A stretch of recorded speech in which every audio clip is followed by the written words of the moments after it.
Guys, Liji's cooking ബ്ലോഗിലേക്ക് എല്ലാവർക്കും സ്വാഗതം. ഇനി ഞങ്ങൾ ഉണ്ടാക്കാൻ പോകുന്ന ബീട്രൂട്ട് അച്ചാറാണ്. ഇനി ബീട്രൂട്ട് ഇതിൻ്റെ പകുതി എടുക്കുന്നുള്ളൂ, കുറച്ചേ വെക്കുന്നുള്ളൂ. പകുതി എടുത്ത് അരിഞ്ഞ് നല്ലോണം വാട്ടിയെടുത്തിട്ടുണ്ട്. ഇനി ഇതിലേക്ക് ബാക്കിയുള്ള ഇൻഗ്രീഡിയൻസ് കൂടെ എല്ലാം വഴറ്റി ചേർക്കാം.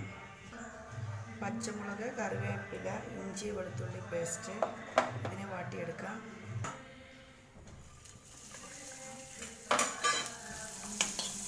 വെളുത്തുള്ളി പേസ്റ്റ് ഇട്ട് നന്നായി വഴറ്റിയെടുക്കാം. ഉപ്പിട്ട് കൊടുക്കാം, മഞ്ഞൾപ്പൊടി ഇട്ട് കൊടുക്കാം, നിറവറയുടെ അച്ചാർ പൊടി ഇട്ട് കൊടുക്കാം, മുളക് പൊടി ഇട്ട് കൊടുക്കാം, പച്ചമണം മാറ്റി എടുക്കാം. ടബിൾഗോഴ്സിൻ്റെ വിനാഗിരി ചേർത്ത് കൊടുക്കാം. നന്നായി ഇളക്കാം. ഇതിലേക്ക് ആക്കി വെച്ചിട്ട് ബീട്രൂട്ടിനൊക്കെ ഇട്ട് നല്ലോണം മിക്സ് ചെയ്യാം.